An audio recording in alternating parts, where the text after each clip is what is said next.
Clear যেটা মনে হয়েছে যে হ্যাঁ উনি আমোদ ফুর্তি করতে গিয়েছিলেন। আপনার আচ্ছা। বৈধ স্ত্রী তো না, বৈধ স্ত্রী হলে তো আপনার আপনার যখন একটা বিষয় মানে বিশুদ্ধ হবে মানে জেনুইন হবে, তখন তো আপনার মনের যে জোর থাকবে। হুম, আমরা হুম। তো আমি সেই ভিডিওটা তো দেখলাম, নজরুল ইসলাম সাহেব তো কথা বলতে পারছেন না, তিনি এক একটা বলছেন এবং তিনি মুখ লুকাচ্ছেন। তারা তাদের নেতা কর্মীদের একটা ভাবমূর্তি তৈরি করেছে যে তারা খুব সৎ, তারা খুব হুম। আদর্শবাদী, তারা দুর্নীতি করেন না। হ্যাঁ, কিন্তু এই মানে আমরা তো সেই ব্রিটিশ আমলের যে ইতিহাস, সেই ইতিহাস থেকে আমরা জানি যে তারা মুনাফিক এবং ধর্মের নামে রাজনীতি করে তারপর বারবার মানুষকে ধোঁকা দিয়েছে। ইউনূস সাহেব যখন ক্ষমতায় ছিলেন এবং এই পর্যন্ত জামাতের যে আপনার মুখোশটা উন্মোচিত হয়েছে, এইটা তাদের পে করতে হবে। এটা হয়তোবা আমরা এখন আমি বলছি, কিন্তু এটা আপনার ঘটার জন্য আরো 6 মাস, 1 বছর, 2 বছর, 3 বছর পরে আপনি দেখবেন যে জামাতের অবস্থাটা কি হয়। আমন্ত্রণ জানাচ্ছি প্রিয় দর্শক, মানচিত্রের নিয়মিত আয়োজন কথোপকথনে আজকে আমাদের সঙ্গে আলোচনায় যুক্ত রয়েছেন ঢাকা বিশ্ববিদ্যালয়ের আইন বিভাগের অধ্যাপক শেখ হাফিজুর রহমান কার্জন। অধ্যাপক কার্জন, আপনাকে স্বাগত জানাচ্ছি এবং শুরুতেই একটি বিষয়ে আপনার কাছ থেকে জানতে চাইবো, সেটি সামাজিক দৃষ্টিকোণ থেকে হোক, আইনগত দৃষ্টিকোণ থেকে হোক। সেটি হচ্ছে জামাতের সংসদ সদস্য, জামাত দলীয় এমপি, সাতক্ষীরা 4 আসন থেকে নির্বাচিত নজরুল ইসলাম, তার একটি বিষয় নিয়ে সারা বাংলাদেশ এখন তুমুল সমালোচনায় উত্তাল এবং এক এক সময় এক এক কথা বলা হচ্ছে। যদিও এই বিষয় নিয়ে আলোচনা করার ইচ্ছে আমাদের ছিল না, যথেষ্ট অসামাজিক কাজ বলে যে কারোর কাছেই মনে হবে, তারপরও এক এক সময় এক এক ব্যাখ্যা। এবং ওই তরুণী, প্রথমে বলা হচ্ছিল এআই দিয়ে তৈরি যে ভিডিওটি প্রচার পেয়েছে সামাজিক যোগাযোগ মাধ্যমে, পরবর্তীতে বলা হলো তার দ্বিতীয় স্ত্রী, সবার সম্মতিতেই বিয়ে হয়েছে। তারপরে এসে বলা হচ্ছে যে তাকে জিম্মি করা হয়েছে, 1 লাখ টাকা দাবি করা হয়েছে, ক্ষণে ক্ষণে লাখ লাখ টাকা দাবি করা হচ্ছিল জিম্মি করে। আসলে আপনি কোন দৃষ্টিতে দেখছেন এই বিষয়টিকে? আপনাকে ধন্যবাদ এবং আপনার মাধ্যমে যারা দেখছেন এবং শুনছেন তাদেরকে আমার শুভকামনা। বিষয়টা আইনগতভাবে, সামাজিকভাবে, নৈতিকভাবে প্রত্যেকটা ভাবেই আপনার অবৈধ এবং সেটা অনাকাঙ্ক্ষিত। আপনার কাছে কেন আপনি আলোচনা করতে চাচ্ছিলেন না আমি জানি না, সেটা আপনার ব্যক্তিগত অভিরুচি কিংবা to me is very important. কারণ আমরা দীর্ঘদিন ধরে যেটা শুনছি, কিংবা জামায়াতে ইসলাম তারা তাদের নেতা কর্মীদের একটা ভাবমূর্তি তৈরি করেছে যে তারা খুব সৎ, তারা খুব আদর্শবাদী, তারা দুর্নীতি করেন না। হ্যাঁ, কিন্তু এই মানে আমরা তো সেই ব্রিটিশ আমলের যে ইতিহাস, সেই ইতিহাস থেকে আমরা জানি যে তারা মুনাফিক এবং ধর্মের নামে রাজনীতি করে তারপর বারবার মানুষকে ধোঁকা দিয়েছে। তো সেই দৃষ্টিকোণ থেকে আমার কাছে কিন্তু এই জিনিসটা, এই ঘটনাটা খুবই গুরুত্বপূর্ণ। কারণ তারা মুক্তিযুদ্ধকে যেভাবে খামচি দিয়ে ধরেছে কিংবা খাবলে ধরেছে, এবং বাংলাদেশের মুক্তিযুদ্ধকে, বঙ্গবন্ধুকে, বাংলাদেশের আহ, যে হৃৎপিণ্ড, সবকিছুকে তারা যেভাবে খামচে ধরেছে, তাতে করে তাদের যে প্রকৃত স্বরূপ সেটি উন্মোচিত হওয়াটা খুবই দরকার। এবং আপনি যে বিষয়টা এনেছেন, আমি একটু সেটার সাথে একটু যোগ করতে চাই যে আপনি ব্রিটিশ আমল থেকে যদি তাদের লক্ষ্য করেন, যে এই কথাটা আগেও বলেছি এবং অনেকেই বলেন যে তারা কিন্তু পাকিস্তান রাষ্ট্র প্রতিষ্ঠার বিরোধিতা করেছিলেন। তারপরে বাংলাদেশ রাষ্ট্র যখন হয় তখন তারা বিরোধিতাই শুধু করেননি, তারা সশস্ত্র যুদ্ধও করেছেন। সেই জন্য তাদের অনেকের বিচারও হয়েছে, আবার বিচার থেকে রেহাই পেয়ে তারা এখন বাংলাদেশ বিরোধী ষড়যন্ত্রে লিপ্ত। তাদের যে তাত্ত্বিক নেতা মওদুদী সাহেব, তিনি কিন্তু এক অর্থে অনেকেই বলেন যে কোরআনের ভুল ব্যাখ্যা দিয়েছেন। From that perspective he was intellectually dishonest. তিনি কিন্তু বুদ্ধিবৃত্তিক ভাবে ডিসঅনেস্ট এবং একটা গোষ্ঠীকে তিনি বিভ্রান্ত করে একটা, পাকিস্তানেও তারা নানা রকম বিভ্রান্তি তৈরি করেছে। কারণ তাদের তাত্ত্বিক গুরু তিনি আহমদিয়াদের সাথে একটা বিতর্ক তৈরি করে একটা দাঙ্গা হয়েছিল, সেই দাঙ্গায় প্রায় 100-র মতো মানুষ হত্যাকাণ্ডের শিকার মানে তাদের নিহত হয়েছিলেন, এবং সেই জন্য কিন্তু তাকে মৃত্যুদণ্ড দেওয়া হয়। পরবর্তীতে রাজনৈতিক কি একটা সেটেলমেন্টে তিনি সেখান থেকে খালাস পান। আবার পরবর্তীতে জামাতে ইসলামের আমরা যে রাজনীতি দেখেছি সেখানেও কিন্তু তারা তাই রাজনৈতিক মুনাফেকি ধোঁকাবাজি এটার কারণে কিন্তু ওই পাকিস্তান এবং বাংলাদেশে তাদের ভোট 5 থেকে 7 শতাংশের বেশি কিন্তু কখনই ওঠেনি। এখনো কিন্তু পাকিস্তানে একই অবস্থা। এবং আপনি দেখবেন যে 1971 সালের মুক্তিযুদ্ধে তারা জেনোসাইড, লুটতরাজ, অগ্নিসংযোগ, ধর্ষণ সবই করেছে। তো এই যে মুনাফেক, এই মুনাফেকি আপনার দীর্ঘদিন ধরে তারা কিন্তু একটা ওই ভাবমূর্তি গড়ে তুলেছিলেন। এবং সাধারণ অনেক মানুষের কাছে আমি জিজ্ঞেস করেছি, তারা আওয়ামী লীগ বিএনপি নেতাদের গালমন্দ দেওয়ার পরে, না জামাত তো খুব আদর্শবাদী, তারা দুর্নীতি করে না।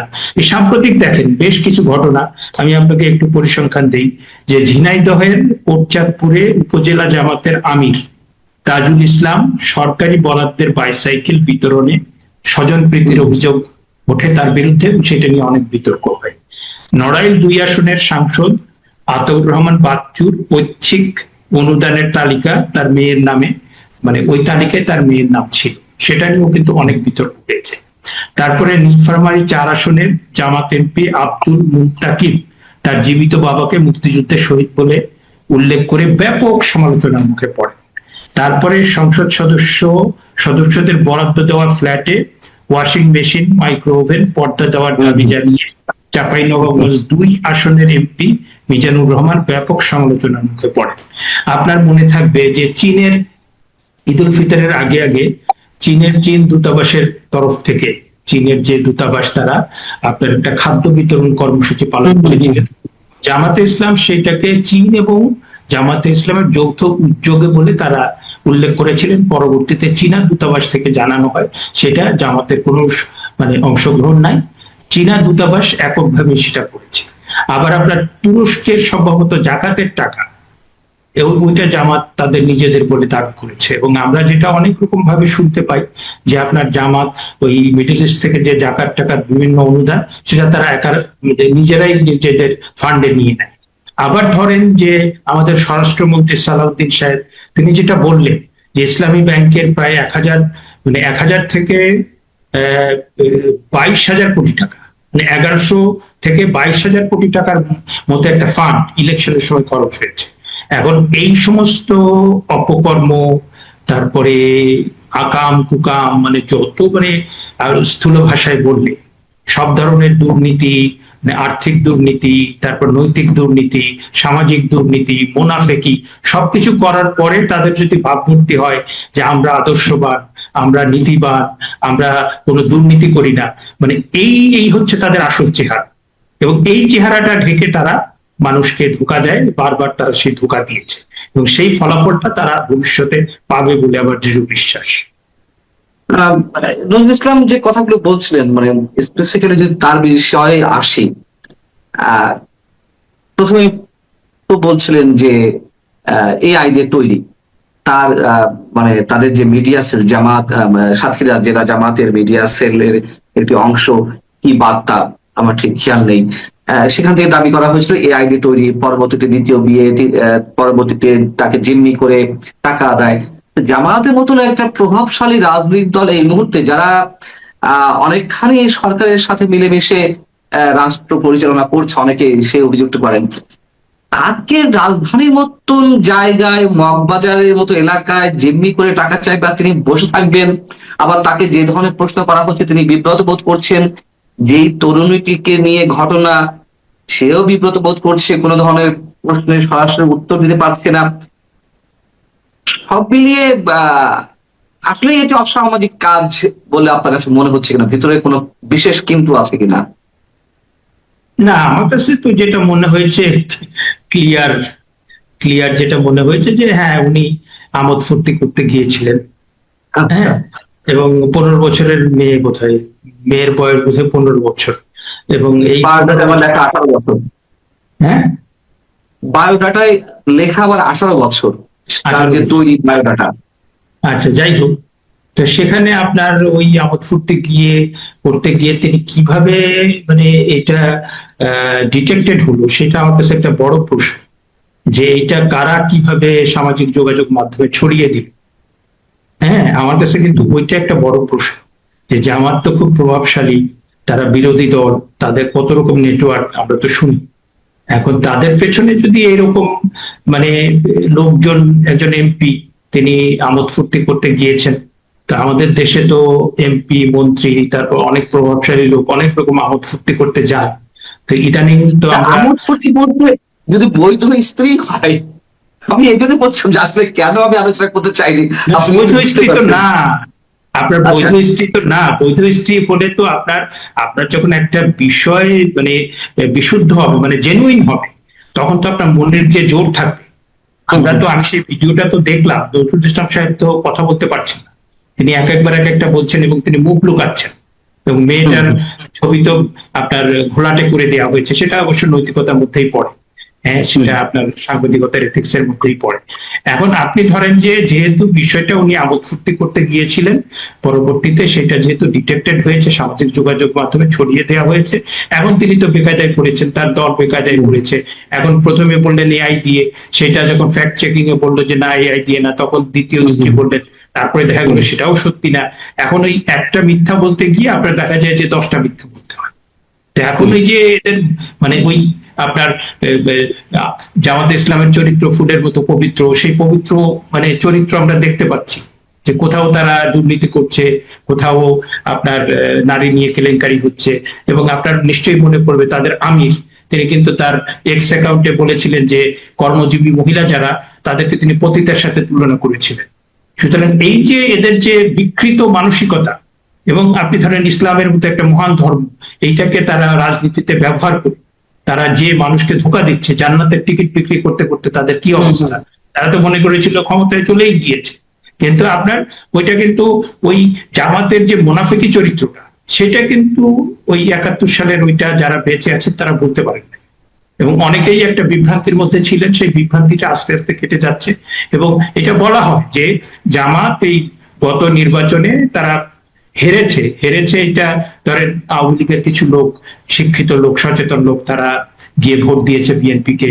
আবার যারা শিক্ষিত মিডল ক্লাস মহিলা এবং যারা শ্রমজীবী মহিলা, যারা মানে কাজ না করলে যাদের পেটে খাবার জোটে না, হ্যাঁ, তাদের তাদের তো জামাত একদম ক্ষমতায় গেলে তো তাদের ঘরের ভিতরে ঢুকিয়ে দেবে, তাদের তো 5 ঘন্টা কাজ করলে চলবে না। হ্যাঁ, তো এরকম একটা বড় জায়গা থেকে কিন্তু জামাত ভোট পায়নি। এবং ইভেন আপনার তত্ত্বাবধায়ক সরকারের ভেতরেও অনেকে কিন্তু শঙ্কিত হয়েছে। রেজনা চৌধুরীর মানে রেজনা হাসানের মতো যে উপদেষ্টা, তিনিও বলেছেন যে তারা চাননি জামাত ক্ষমতায় আসে। হ্যাঁ, তারা যদিও মানে তাদেরকে মুসলিম লীগ ব্যাকগ্রাউন্ড তারপর অনেকভাবে চিহ্নিত করা যায়, কিন্তু তারাও কিন্তু জামাতকে চান নাই। সুতরাং জামাত তার রাজনীতি মানে মন পরিষ্কার করে যদি মানুষের রাজনীতি করত, তাহলে তাদের একটা ভবিষ্যৎ ছিল। কিন্তু জামাত ওই তাদের যে মানে চরিত্র, তাদের যে মুনাফিকি চরিত্র, সেটা কিন্তু পরিবর্তন হয়। এবং তারা যে একটা ভাবমূর্তি তৈরি করেছে যে আমরা সৎ, আমরা হুম। খাঁটি, আমরা বিশুদ্ধ, এই তাদের প্রত্যেকটা জায়গাতে আমরা দেখতে পাচ্ছি যে সেখানে ভেজাল এবং মুনাফিকি। সেই জায়গা থেকে আমার প্রশ্ন যে ভেজাল মুনাফেক এটা নিয়ে আপনার যেমন সন্দেহ নেই, আমি আমার কথা নাই বা বললাম, কিন্তু কথা হচ্ছে যে আহ, বাস্তবতা যদি আমরা দেখি যে আমাদের ভোট কিন্তু বাড়ছে, তাহলে এই যে বেহেশতের টিকিট বিক্রি করে যে ইসলামকে ব্যবহার করা রাজনীতি, এই রাজনীতি অনুধাবন তাহলে তো মানুষ করতে পারছে না, কারা তাদেরকে ভোট দিচ্ছে, কেন তাদের ভোট বাড়ছে, এর ব্যাখ্যাটা কি? আমি আপনার সাথে একমত না। জামাতের যেটা সমর্থন বেড়েছে, ভোট বেড়েছে, সেটা হচ্ছে যে আপনার যেহেতু যেহেতু আপনার এটাকে আপনাকে আরো 5-7 বছর আগে থেকে চলে যেতে হবে। হ্যাঁ, কারণ ওই সময়টা যখন শিক্ষার মান চলে যাচ্ছিল, রাজনীতিতে আদর্শের মানে আদর্শ ভিত্তিক রাজনীতি ছিল না, এবং সারা দেশের ভিতরে নানা রকম প্রোপাগান্ডা, নানা রকম অস্থিরতা তৈরি করা হচ্ছিল, তখন তারা সুকৌশলে এই তরুণ প্রজন্মের মগজ ধোলাই করেছে মুক্তিযুদ্ধ নানা বিষয়ে। এবং তারা মানে এইটার সুযোগে তারা নিজেদের একটা ভাবমূর্তি গড়ে তুলেছে যে বিএনপি আওয়ামী লীগ এরা হচ্ছে দুর্নীতিবাজ, আমরা হচ্ছি সৎ। এবং আপনার 12ই ফেব্রুয়ারি নির্বাচন পর্যন্ত তাদের মোটামুটি একটা ভাবমূর্তি ছিল এবং সেই জন্য তারা আপনার মোটামুটি একটা ভোট পেয়েছে। কিন্তু সেটারও আবার ভিন্ন ব্যাখ্যা আছে যে আপনি আওয়ামী লীগ আওয়ামী লীগকে যদি নির্বাচনে আসতে দেওয়া হতো, তাহলে জামাতের সিট কিন্তু অনেক কমে যেত। আপনার আওয়ামী লীগ যদি এখানে নির্বাচন করতে পারতো, কারণ আমরা দেখেছি যে আপনার 1991 সাল থেকে 2008 সাল এর ভিতরে কিন্তু আপনার জামাতের ভোট, জামাতের ভোট হচ্ছে 5 থেকে 7%। হ্যাঁ, তারা মানে মোট যে জনগণ ভোট দেয় এর ভিতরে 1991 সালে শুধু তারা 12% ভোট পেয়েছে, 2008 সালে পেয়েছে 4%। এই যে ভোটটা, এটা নানাভাবে ম্যানিপুলেট করার পরে, মানুষকে ধোঁকা দেওয়ার পরে তাদের এটা কত বাড়বে, মানে 5-7% থেকে 15-20-25, তার বেশি তো না। হ্যাঁ, এবং সেইটা এবার যে 70টি আসন পেল এনসিপির 6টি আসন বাদ দিয়ে, সেটি কিভাবে পেল? সেটা পেল ওই যে আওয়ামী লীগ আসেনি যে। আপনি পরিসংখ্যান তো দেখতে হবে, কারণ আমি একটা খবরে দেখেছি যে অন্তত 90টা সংসদীয় আসন যেখানে আওয়ামী লীগ কখনো হারেনি, এরকম আপনার প্রায় 60-70-80টা, মানে 60 থেকে 90টা, হ্যাঁ, আওয়ামী লীগ কখনো হারেনি। এবং আবার কিছু কিছু আছে যে আপনার মানে সব জায়গায় আওয়ামী লীগ জেতে, কিন্তু বিএনপি আওয়ামী লীগের ভোট সেটা যদি একসাথে হয়ে যায় তাহলে আওয়ামী লীগ অনেকগুলো আসনে হেরে যায়, এবং সেইখানে হারে তারা 5 থেকে 10 হাজার ভোটের ব্যবধান। অনেকগুলো ইকুয়েশন কিন্তু আছে। সুতরাং জামাতের ভোট কিন্তু মানে আওয়ামী লীগ ভোটে অংশ নিলে আপনার জামাতের সিট যে সন্দেহাতীত ভাবে কমে যেত। না, কমে যেত, কিন্তু ভোট তো দিয়েছে। বললাম যে আপনার জামাতের যে ট্রেডিশনালি তাদের যে ভোট 5 থেকে 7%, সেখান থেকে তো বেড়েছে 15-20-25, কিন্তু তার বেশি তো মানে এটা তো তারা নানাভাবে টাকা পয়সা খরচ করে, তারপরে আপনি 12ই ফেব্রুয়ারি নির্বাচন হয়েছে, আপনি যদি 13, 14, 15 তারিখে যদি আপনি সামাজিক যোগাযোগের মাধ্যমে বলেন যে নির্বাচনে কে জিতেছে, আপনি দেখবেন যে আপনার বট বাহিনী আপনাকে এমন ভাবে ইয়ে করবে যে আপনার মনে হবে জামাতই জিতেছে, তারাই প্রধানমন্ত্রী হবে। তো এই যে তারা সোশ্যাল মিডিয়া এবং বিভিন্ন জায়গাতে একটা ভুল ধারণা তৈরি করেছিল, সেটা তো বাস্তবের সাথে মেলে না। আমি আপনার সঙ্গে অবশ্যই একমত পোষণ করতে হবে আমাকে, যে ভোটের হিসাব নিকাশ। তারপর আমি পাল্টা প্রশ্ন করতে হয় বিধায় করছি, যাতে উত্তরগুলো বেরিয়ে আসে। ভোটার হিসাব বাদ দিলাম, এই জামাত সম্পর্কে তো নিশ্চয়ই মানে এই মুহূর্তে সবচেয়ে বড় যে রাজনৈতিক দলটি, অন্তত এক্সিস্টিং অবস্থা বিএনপি বা যারা সরকার পরিচালনা করছে, আপনার কি মনে হয় যে বিএনপি জামাতকে ছাড় দিচ্ছে?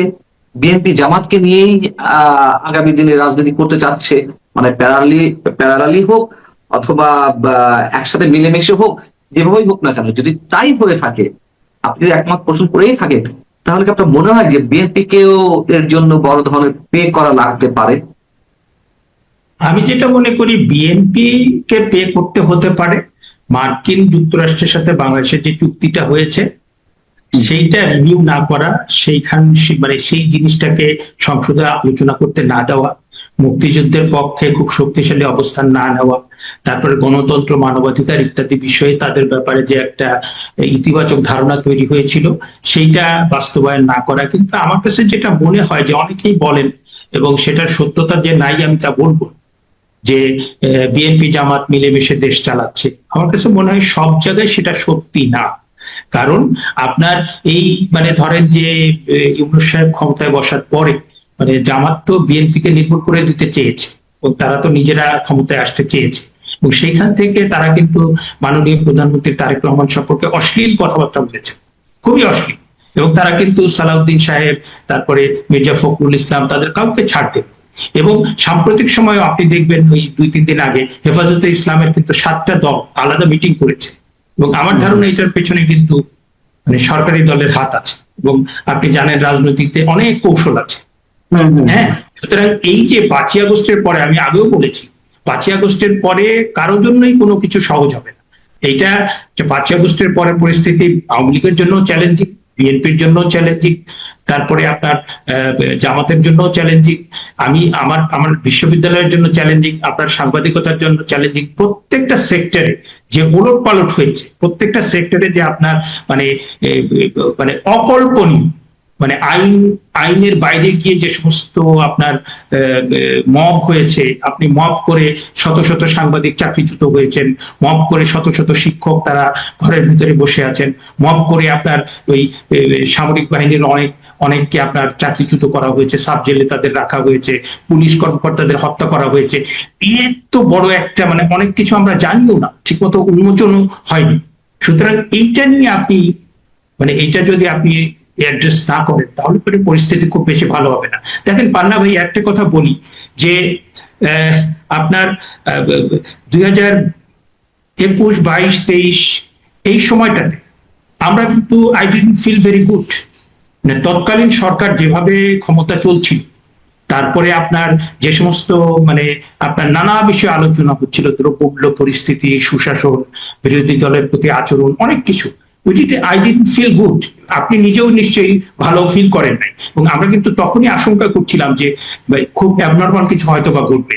এবং ওই একই উপলব্ধি থেকে ইতিমধ্যে ইউনূস সাহেব যখন ক্ষমতায় ছিলেন এবং এই পর্যন্ত জামাতের যে আপনার মুখোশটা উন্মোচিত হয়েছে, এইটা তাদের পে করতে হবে। এটা হয়তোবা আমরা এখন আমি বলছি, কিন্তু এটা আপনার ঘটার জন্য আরো 6 মাস, 1 বছর, 2 বছর, 3 বছর পরে আপনি দেখবেন যে জামাতের অবস্থাটা কি হয়।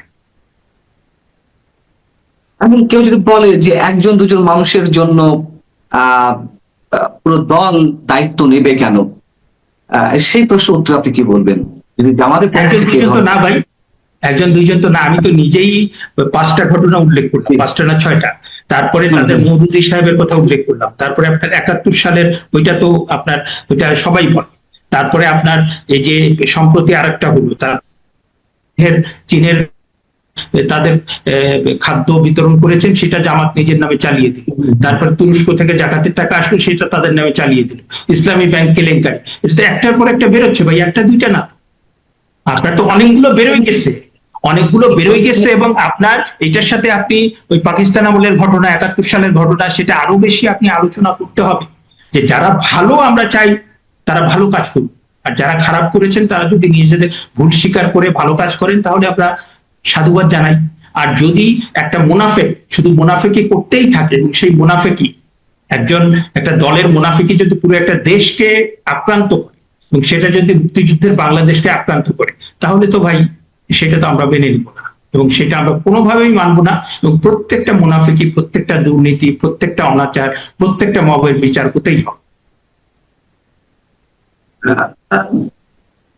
আমি এর আইনগত কোনো ব্যাখ্যা পেতে পারি কিনা, এটির আইনি প্রতিকার কি হতে পারে? এই যে জামাতের এমপি নিশ্চয়ই প্রভাবশালী, হয়তো দল থেকে সাময়িক বহিষ্কার করবে কিনা আমরা জানি না, হয়তো তারা বিব্রত বোধ করবে কিনা আমরা জানি না, তার আসন শূন্য হবে কিনা আমরা জানি না, বা যদি বহিষ্কার করে তাহলে তো শূন্য হবেই, সেটি আমরা জানি না যে আসলে বহিষ্কার করবে কিনা।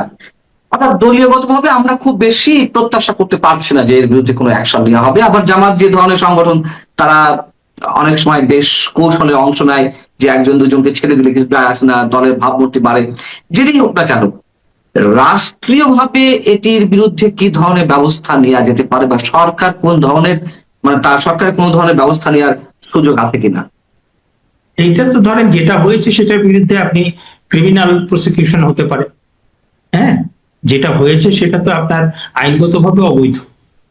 আর ধরেন যে আপনার আমাদের দেশে তো আর আইনের শাসন নাই। হ্যাঁ, আইনের শাসন থাকলে আমি বলতাম যে হ্যাঁ, আপনি আইনগতভাবে সেটা বিচার করেন। আর আমাদের দেশে যেটা হয় যে আপনার রাজনৈতিক দলগুলো তারা যখন ক্ষমতায় থাকে, তারা যখন প্রভাবশালী থাকে, তখন তো তাদের বিচার হয় না, বিচার হয় পরবর্তীতে। আপনি দেখেন প্রত্যেকটা রাজনৈতিক দলের যখন সরকারে ছিল, তারা নানা দুর্নীতি করেছে, তারা নানা রকম টাকা পাচার হয়েছে, নানা রকম ভাবে জনগণের অধিকার পদদলিত করেছে, তারপর অনেক সময় হত্যাকাণ্ড হয়েছে। তার বিচার তো সেই সময় হয়নি, বিচার হয়েছে পরে হয়েছে। তো সেই হ্যাঁ, কিন্তু বিচার হয়। এর মধ্য দিয়েও কি জামাত বেহেশতের টিকিট বিক্রি করবে, বেহেশতের বাণী শোনাবে কিনা?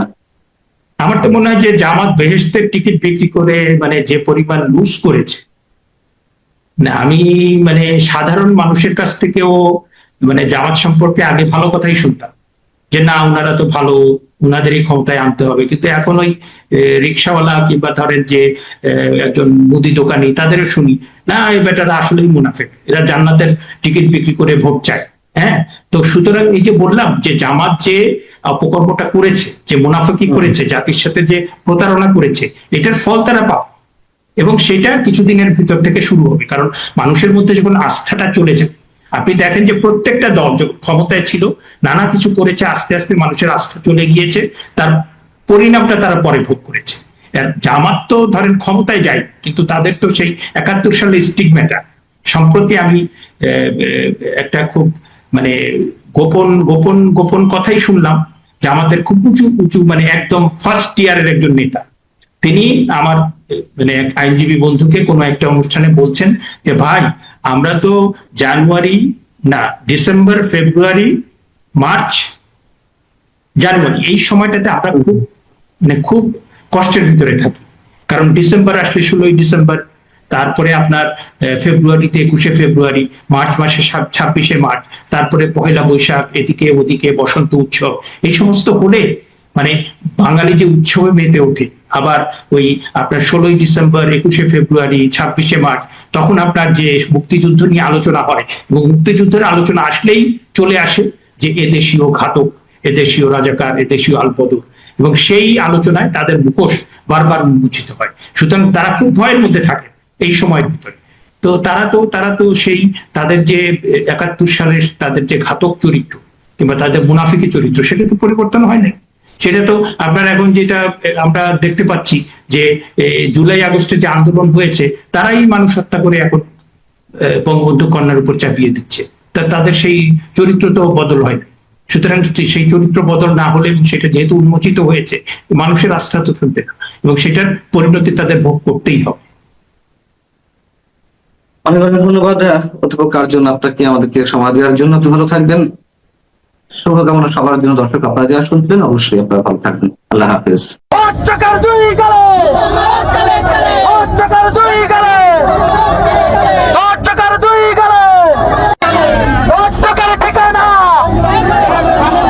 এই বাংলায় হবে না, রান্নাঘরে হবে না। এই জামাতের এই ভণ্ড শ্যামনগর মানুষের যে বিভ্রান্ত সৃষ্টি করেছে, আমরা দেখেছি এদের কীর্তি কালচার। এই কয়েকদিন ধরে, 2 দিন আগে দেখেছি এডিট করে এই ছবি ভাইরাল করা হচ্ছে। আমরা দেখেছি কালকে সকাল থেকে বলা হয়েছে তার দ্বিতীয় স্ত্রী। আমরা তারপর থেকে দেখছি সেই মেয়ে এসে সামাজিক মাধ্যমে বলেছে যে আমরা বিয়ে করেছি, কিন্তু এটা ভুয়া, এটা প্রমাণিত হয়েছে। আপনারা সবাই জানেন এই শ্যামনগর বাড়িতে কোন ধর্ষকের কোন লুচ্চার জায়গা আমরা দেব না। আমরা এই শ্যামনগর বাড়িতে বিএনপি জাতীয়তাবাদী দলের প্রত্যেক কর্মী সমর্থক যারা আছে, নাগরিক সমাজ যারা আছে, সাধারণ মানুষ যারা আছে, এই ভণ্ডকে ভোট দিয়ে যারা সংসদে পাঠিয়েছে, আমরা এই ভণ্ডকে শ্যামনগর থেকে বিতাড়িত করতে চাই। সমর্থক শফিক থেকে সমর্থক, সফলার ধর্ষক, হরি হরি রই রই, জামাত শিবির গেলি কই, গুপ্ত বাহিনী গেলি কই, হরি হরি রই রই, গুপ্ত বাহিনী গেলি কই, হরি হরি রই রই, বট বাহিনী গেলি কই, হরি হরি রই গেলি কই। শ্যামনগরের জামাত শিবিরের ঠিকানা শ্যামনগরে হবে না, হই হই রই রই, ব্যবসা চলবে না, চলবে না, ধর্ম নিয়ে ব্যবসা এই বাংলায় হবে না, দর্শকদের ঠিকানা এই বাংলায় হবে না, শ্যামনগরে হবে না, দর্শকদের ঠিকানা, দর্শকদের ঠিকানা নিরাশরা চলবে না, দর্শকদের ঠিকানা হই হই রই রই, জামাত শিবির গেলি কই, সুশলারায় ধর্ষক, ধর্ষকদের গায়ে হলো, আজকে ময়নার গায়ে হলো, আজকে ময়নার গায়ে হলো।